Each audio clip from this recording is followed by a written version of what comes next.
All right, let's try this again. Take two.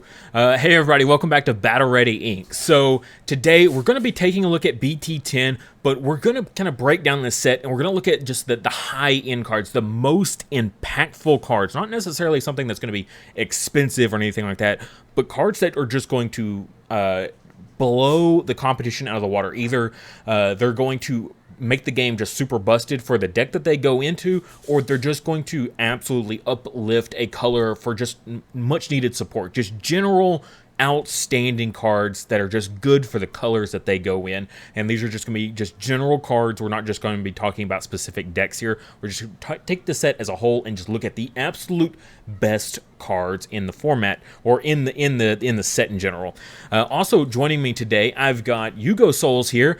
He is one of the players I play with the most. I would say our skill level is probably pretty much dead even.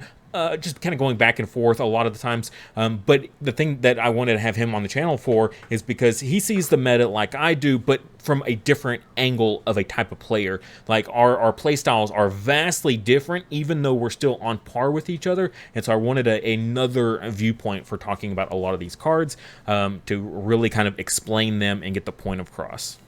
Also, don't forget about our new memory marker we've got this month. We got the Tokomon. This is Patamon's baby form. Super, super cute if you're just a Patamon fan or an Angel fan in general. Also complements our Yokomon that we've had previously. This is handmade out of clay by my wife. Hand-painted face as well. Very, very adorable, if it would focus there. You can find this on our Etsy page, link in the description below. Also there you can find all of our previous memory markers that we featured on the channel, like the Naromon, which is still available, and as well as some of our Battle Ready Inc. merch. Alright, so the first card I want to look at is going to be Shoutmon, right? So Shoutmon, the Cross Heart deck in general was one of the biggest decks in the JP format, right? Absolutely blew everything out of the water, and that was also partly because Yellow Hybrid was really the only deck that could do a good job of keeping up with it.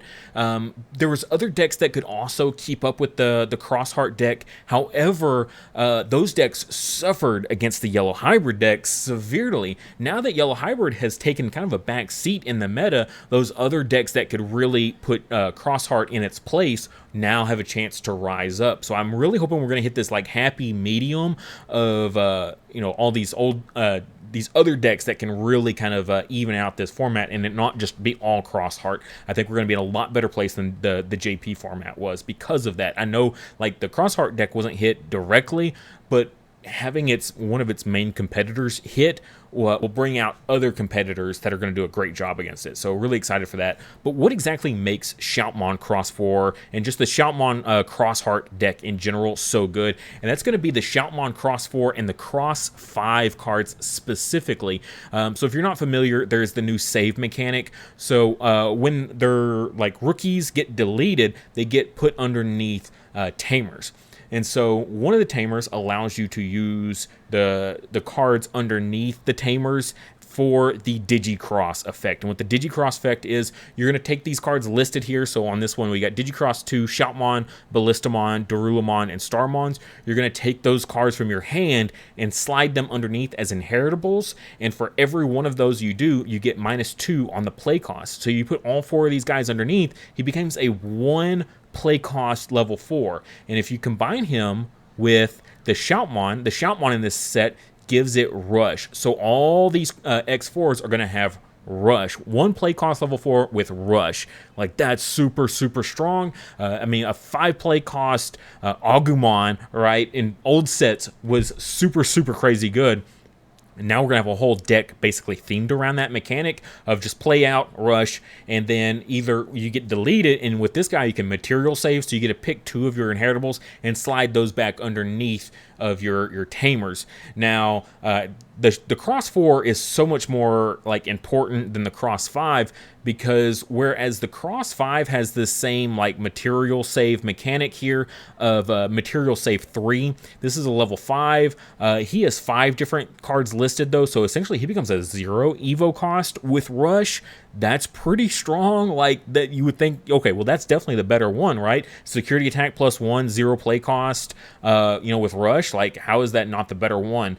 Well, the Cross 4 has an ability that lets him delete himself. So it doesn't, if it doesn't get deleted in security, you can still end of attack. He deletes himself, and you get to slide all 4 of those underneath one of your Tamers, and then unsuspend that Tamer. So you can repeatedly use that Tamer over and over with the Shoutmon Cross 4s to keep playing out new Cross 4s with Rush for 1 play cost. So that's what makes the Cross 4, I would say, a little bit better, and that's why it's like the first card we got to talk about, because the Cross 4 and Cross 5 literally is what kind of makes this deck, like, why it's such a powerhouse. It's just because it's a 1 play cost or a 0 play cost with Rush, and you just do that multiple times in 1 turn.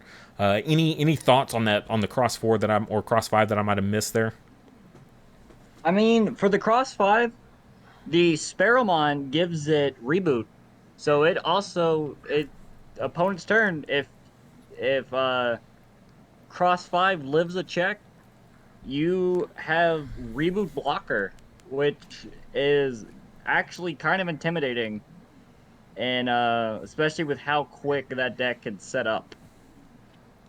That's true. Yeah. So I mean, right there, and especially against in like the mirror match and stuff like that, being able to intentionally block something and get it deleted, and then material save 3, so then you can do your shenanigans on the following turn. Like, yeah, having that reboot blocker for 0 play cost, yeah, absolutely crazy, crazy strong. Then for the times 4, let's say that turn you suspend Mikey, you go into that, and you live the check, you basically material save everything back into Mikey, and you can do it again that same turn. Yep.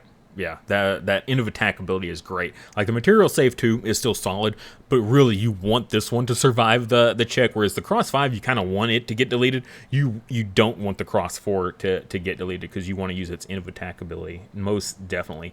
Yeah, this is literally why this deck is so scary, is because you can potentially go 8 cards in 1 turn with Rush attacking for only 4 memory. So 1 memory for each Cross 4, and then 0 memory for each Cross 5. Like, golly, could you imagine? I mean, that's like a super ideal setup scenario, like very unlikely, but it could happen. Just, yeah, 8 different Digimon with Rush in 1 turn. And that's not even counting like the fact that you've probably crashed a couple rookies early game. So you want to crash these rookies early game so that way you can slide them underneath so they can save underneath these Tamers, so then you can go into the Cross 4 and the Cross 5. So imagine doing 2 or 3 checks already, and then boom, you got this turn with, okay, well, I've got 8 rush targets I can go into now. Like, yeah, that's super, super scary. But that's like the main ones I want to talk about for red. Going down here into blue, blue doesn't really have anything that I would say is like busted. Like, it has some really good stuff. It's got Blue Flare, and Blue Flare is very similar to the Shoutmon deck, doing a whole lot of the same stuff, like with the Digicross. Now, it can't be for super, super cheap, like 0 Evo or 0 play cost, 1 play cost. It's a little bit more expensive, but it's doing the blue thing, so it's stunning a lot of targets. But I think what separates the two is the Shoutmon deck is multiple colors, so it's got access to, a yellow rookie, a green rookie, and, multiple different things it can pick from, whereas the Blue Flare deck, it's just all blue, right? So it's really kind of narrow in, and they could only release so much Blue Flare support in 1 single set, whereas the Shoutmon, it's all of its stuff spread across the whole set, so you can really make this big deck really fleshed out with the Shoutmon. But Blue Flare is still limited, not really anything I would say too powerhouse crazy. But going down here into yellow, yellow's got some fantastic new cards. 2 new megas that are just absurdly strong. Probably the 2 most powerful megas yellow has ever had. And like, that's saying something, because Ophanimon fall down mode is very, very strong, but I think these guys even beat her out in the number 1, number 2 slot. So first up, we got Maid mode. So 3 Evo on top of a level 5, or 2 Evo on top of a level 6. So you could go Maid mode on top of one after another, which is pretty neat. But when digivolving, you may use an option card with plug-in in its name, or a yellow option with a memory cost of 5 or less from your hand, ignoring its color restrictions. So you're like, well, it has to be yellow. Well, how do you ignore color restrictions? It's mainly if it's like a duo color card. So if you've got a yellow-red Sunrise Buster, it's a yellow card that's also got this red restriction on it, you can basically just ignore the red restriction and still play the card if you don't have like the other color requirements. That's what that text means. And without paying its memory cost. Then after using the option card, instead of trashing it, place it on top of your security stack face down. So we also kind of get a recovery out of it. We get to increase our security for this 3 Evo. Now you're like, okay, well, we've had recovery in the past, right? We've got Seraphimons and the Ophanimons, right? This isn't anything new, but we've never been able to really pick. Besides like reinforced memory boost, which is limited to 1, by the way, being able to pick the exact card we want to put in security. So going back to that Sunrise Buster, it's a 5 play cost yellow. We go Maid mode for 3 memory. Now I get to use a 5 memory option. So I've got this, now I've got a Mega on field. Now I've got a 5 play cost option I get to use for free. That option now lets me play out a 4 cost Tamer for free. Now we're up to 9 memory so far of free stuff. Now I get to then delete one of my opponent's Digimon by DP minusing for however many Tamers I have. And even after all that, like, if I could just use the option for free, that alone would be fantastic.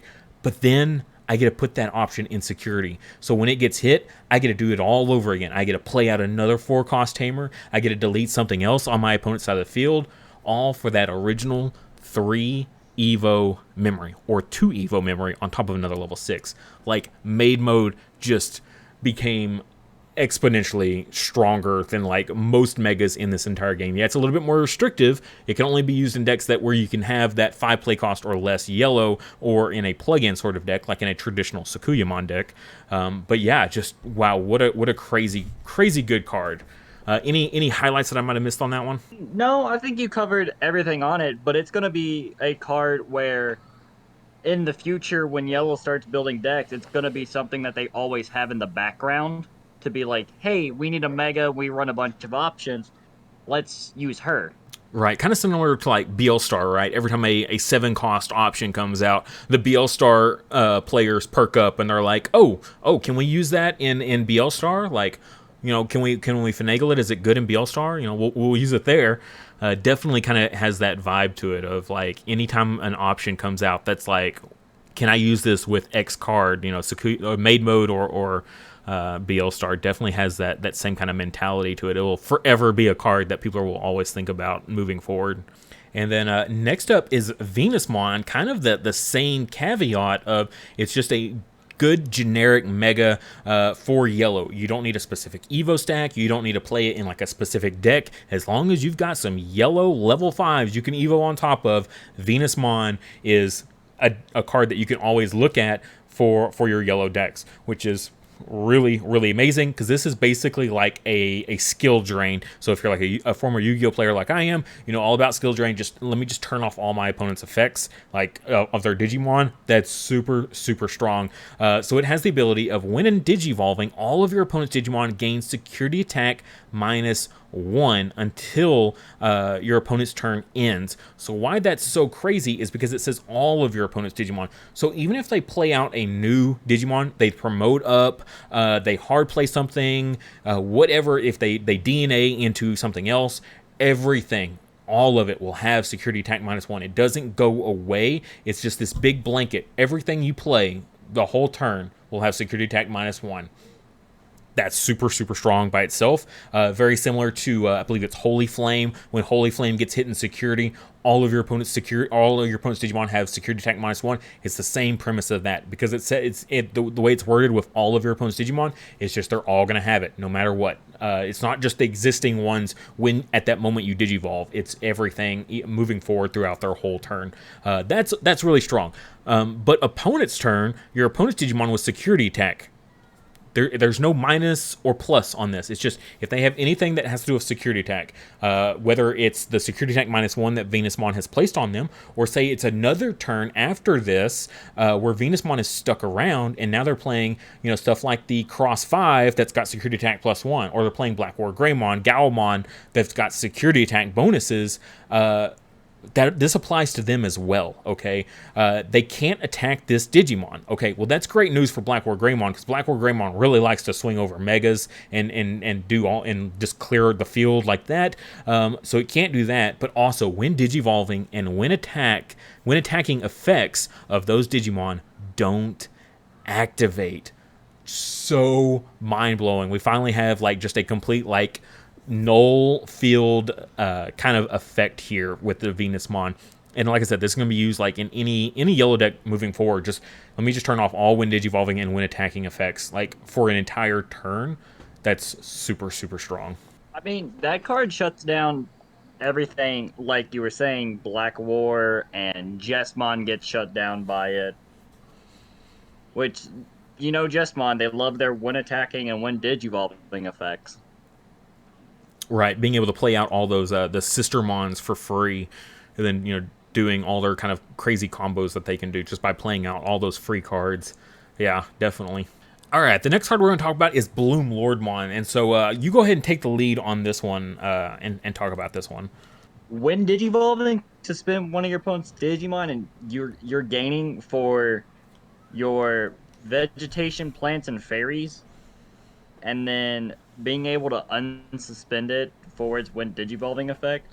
You can just attack, unsuspend, and you can make Bloom Lord for free.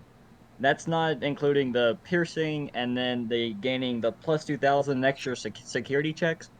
Green finally got a mega that it truly deserved. Yeah, kind of similar to Shivamon, right? Kind of goes in a nice like parallel with what Shivamon was doing. The Shivamon was very much like, okay, we're going to just kind of stun our opponent, and then now Bloom Lordmon's gonna be like, okay, you've got them stunned. I'm just gonna take over now and just completely blow them out, right? So all that Shivamon support can also be used in Bloom Lord, super easy. So especially with like Digizorption, right? Just being able to make all of these Evos free, and there's like tons of cards out there, like the old Argomon that's limited to 1, literally cannot come off of that limited to 1.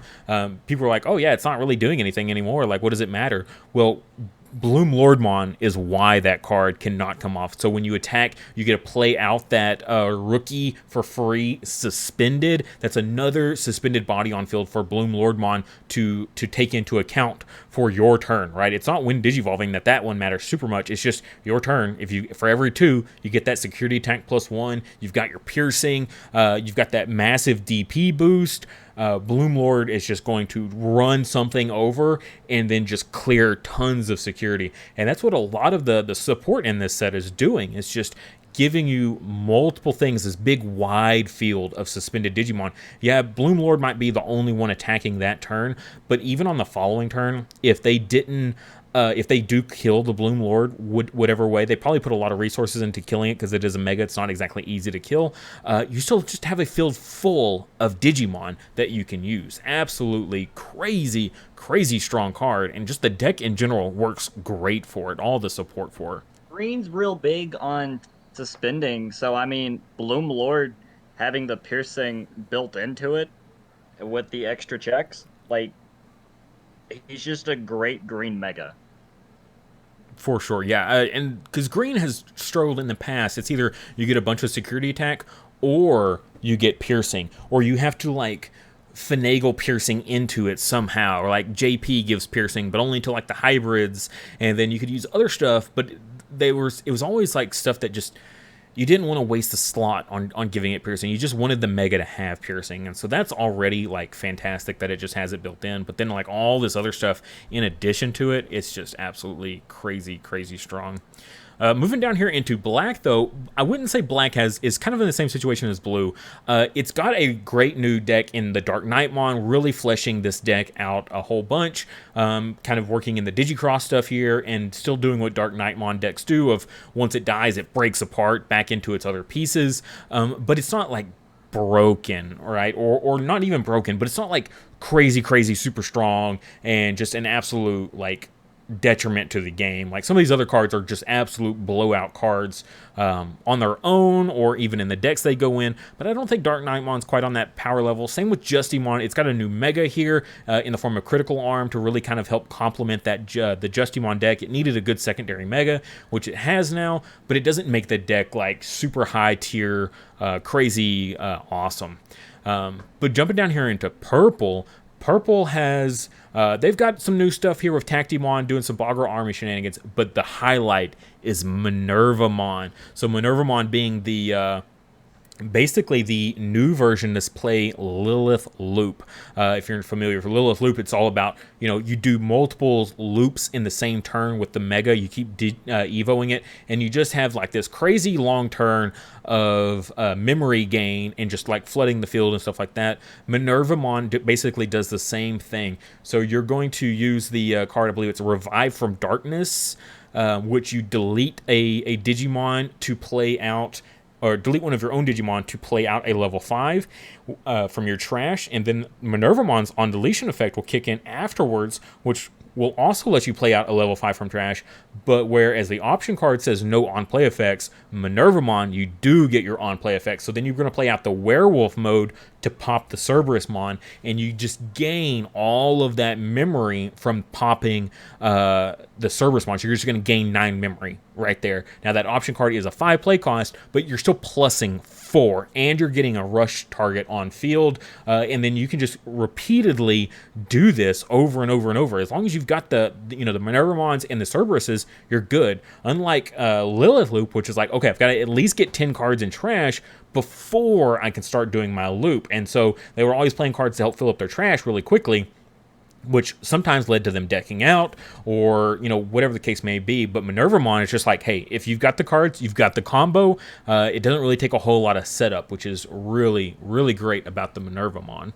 I think a big thing with the Minervamon deck is the reason we didn't see so much of it in JP was the yellow hybrid being so dominant over there. But I think now with the hit, especially for us, I think we're going to see a lot more Minervamon players, at least in the top 20s or top 10s, because once that deck gets to roll, and it does not stop.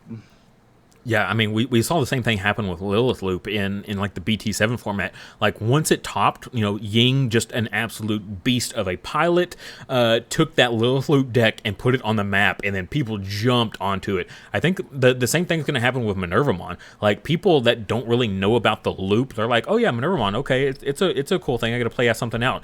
But for all of us players that know about the loop and they see Minervamon, they're like, oh man, here we go. They know it's coming. But for the players that don't, they're going to get completely blindsided by this deck once it starts to pop off. And yeah, absolutely cannot wait. I think it's a really fun deck that doesn't get a whole lot of hate, and I think that alone just makes it super great. I cannot wait to see this start taking events. I do think it'll be, yeah, like you're saying, we definitely will see it in Top Cut in a lot of events for sure. Maybe not in the quantities that we're going to see some other decks, but for those players that are going to be dedicated to it, absolutely. And that's going to do it for the main part of the Digimon that we're going to talk about. Just kind of moving on here to the end, though. Now we're getting into the Tamers and the option cards. The only Tamer that I want to talk about is going to be Taiki here, or Mikey. There are some the differences in translations between English and JP. On .dev here, we do have it as Taiki. But what makes this guy so crazy is he's the reason that the Digicross deck is so much of a thing, because his effect here is your turn when playing one of your Digimon with Digicross requirements.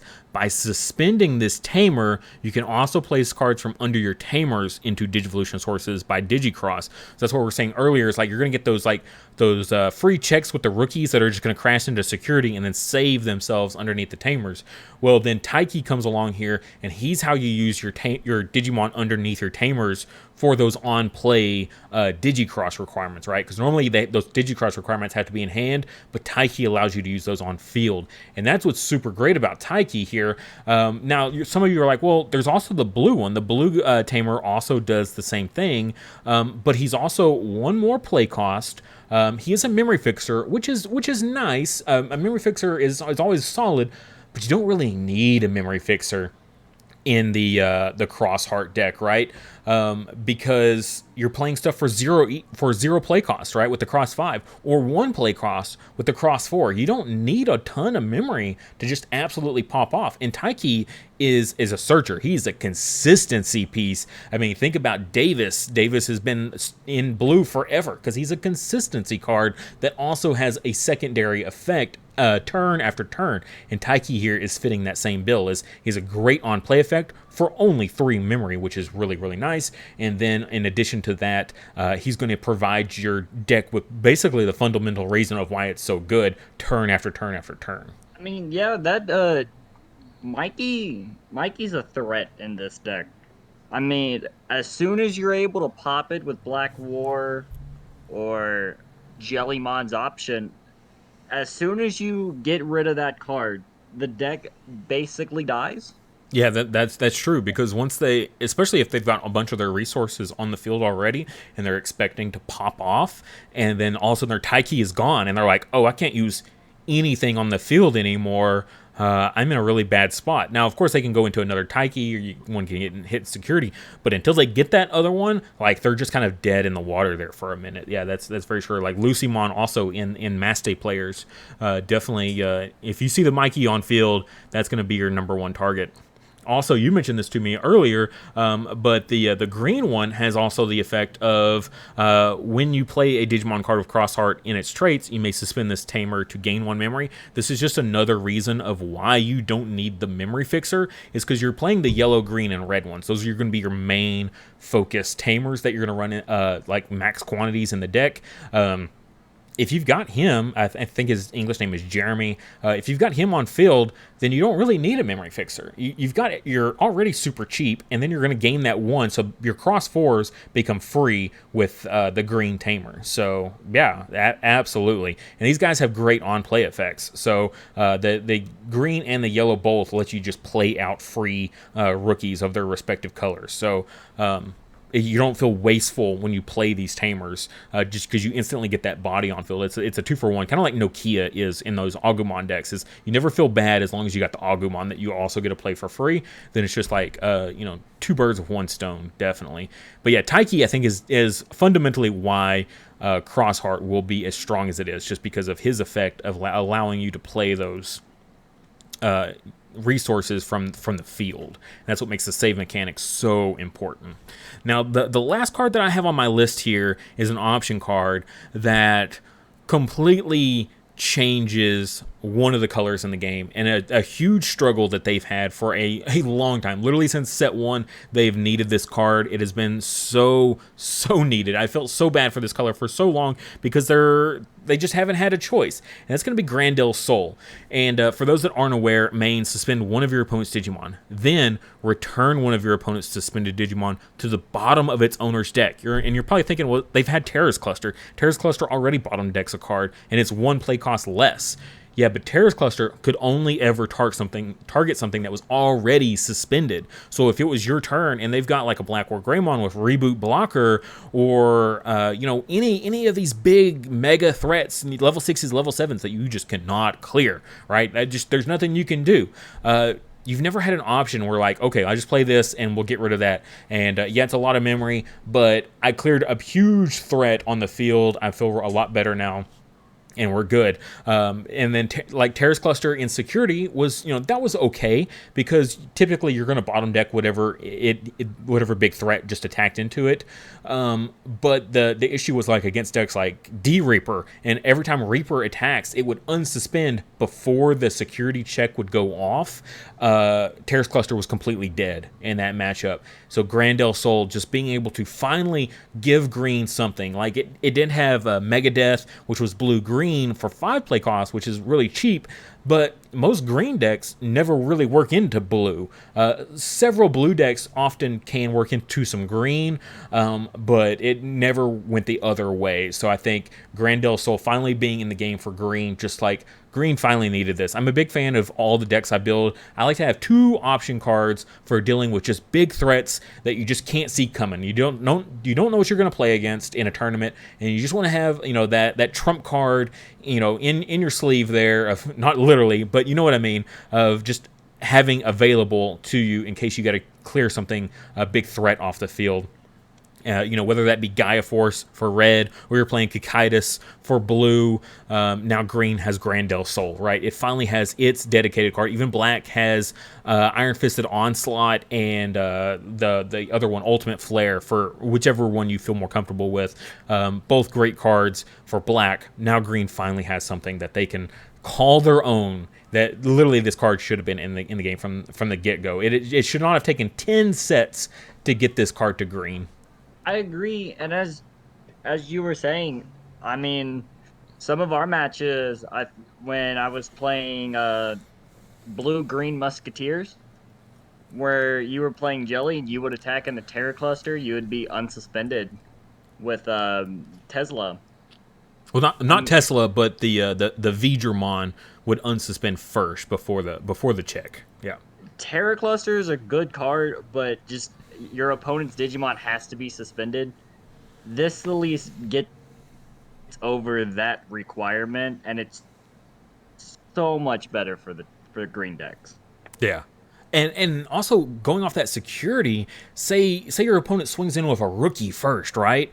And you're like, okay, well, or they swing in with a mega, and it's like, okay, I'm definitely gonna bottom deck that mega, but I'm going to use its other effect. I'm going to suspend that rookie that you're going to try to win game off of, right? If it's like Grandis or something like that. It's like, okay, well, I'll whatever the combination here is, I'll suspend the extra card and then bottom deck the first. So I like that versatility, just like Megadeth, of, it's two separate effects. They don't both have to be applied to the same Digimon.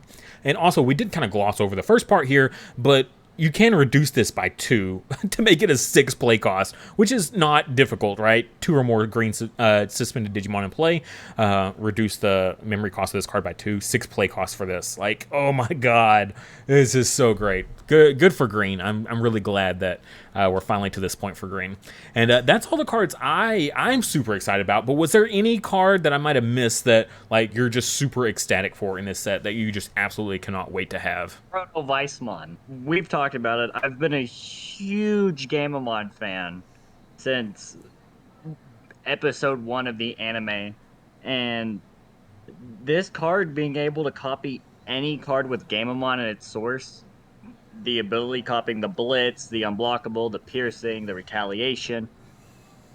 I think we're gonna see the deck maybe appear in the top, but I'm just excited to see some Gammon decks. I want to see what people come up with.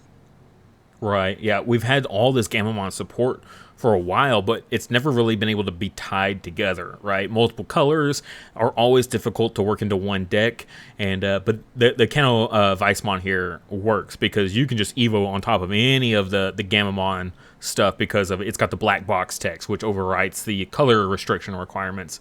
So that's great. Also, what I think I really like also about it is they kind of future-proofed it, right? So yeah, we've got this all turns. This Digimon gains all effects of the cards in its Digimon's evolution cards with Gammon in the name. So that's not just inheritables, but like whatever their main effects are, it gets those as well. But they future-proofed it by also giving it an inheritable that does the same thing. So even if you Digivolve on top of this, you still get that. And that's what I think is so great about this, the whole deck, is that the Kano Venusmon here just future-proofed it. It can make it relevant for a very long time. Like, you can work in whatever mega you want, but even if, Gammon eventually does get a mega, its own level 6, hopefully they take this into consideration and use it with this. Hopefully it's got something like Blitz Omnimon where it unsuspends, and then you can, like, Blitz with it or something like that. But yeah, future-proofing it with this inheritable is a very, very smart idea that I'm glad they went with. Alright guys, thank you so much for watching. If you made it this far and you haven't already, please like the video. And if you're not a subscriber already and you enjoyed this content, become a subscriber. We make videos like this all the time, and I definitely want to have as many supporters as possible. So the sooner we get to 5K, we can do another major 5K giveaway. We're really excited. Thank you guys so much.